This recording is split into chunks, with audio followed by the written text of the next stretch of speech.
La Bible en un an. 1 Roi chapitre 11 à 1 Roi chapitre 12 verset 19. Psaume 131. Proverbe 17, 4 à 5. Lecture du 13 juin.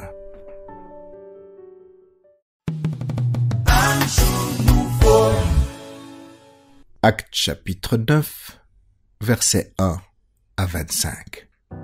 Cependant, Saul, respirant encore la menace et le meurtre contre les disciples du Seigneur, se rendit chez le souverain sacrificateur et lui demanda des lettres pour les synagogues de Damas, afin que s'il trouvait des partisans de la nouvelle doctrine, hommes ou femmes, il les amenât liés à Jérusalem.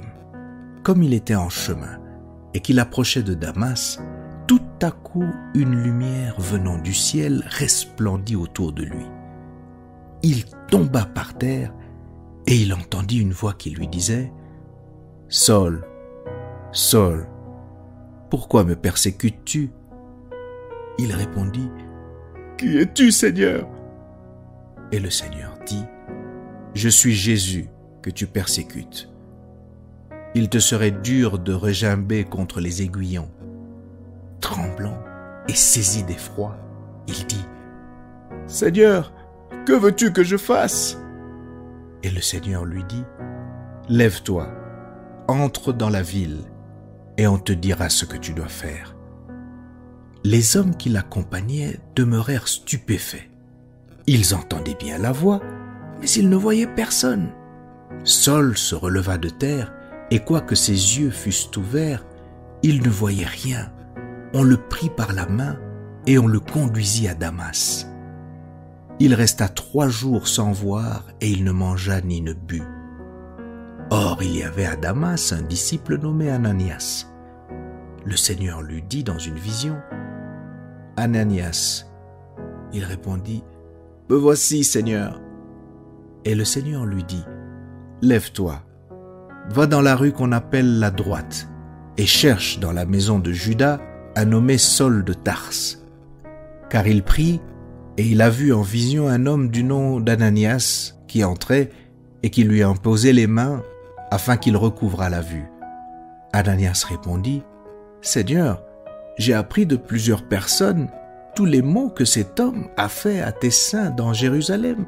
Et il a ici des pouvoirs de la part des principaux sacrificateurs pour lier tous ceux qui invoquent ton nom. » Mais le Seigneur lui dit « Va, car cet homme est un instrument que j'ai choisi pour porter mon nom devant les nations, devant les rois et devant les fils d'Israël.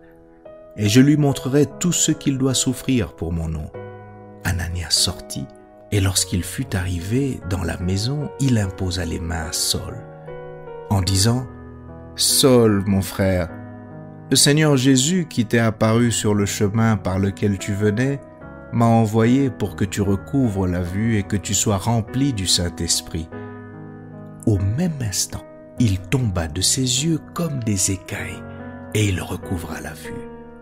Il se leva et fut baptisé. Et après qu'il eut pris de la nourriture, les forces lui revinrent. Saul resta quelques jours avec les disciples qui étaient à Damas. Et aussitôt il prêcha dans les synagogues que Jésus est le Fils de Dieu. Tous ceux qui l'entendaient étaient dans l'étonnement et disaient « N'est-ce pas celui qui persécutait à Jérusalem ceux qui invoquent ce nom? Et n'est-il pas venu ici pour les emmener liés devant les principaux sacrificateurs ?» Cependant, Saul se fortifiait de plus en plus et il confondait les Juifs qui habitaient Damas, démontrant que Jésus est le Christ. Au bout d'un certain temps, les Juifs se concertèrent pour le tuer et leur complot parvint à la connaissance de Saul. On gardait les portes jour et nuit afin de lui ôter la vie.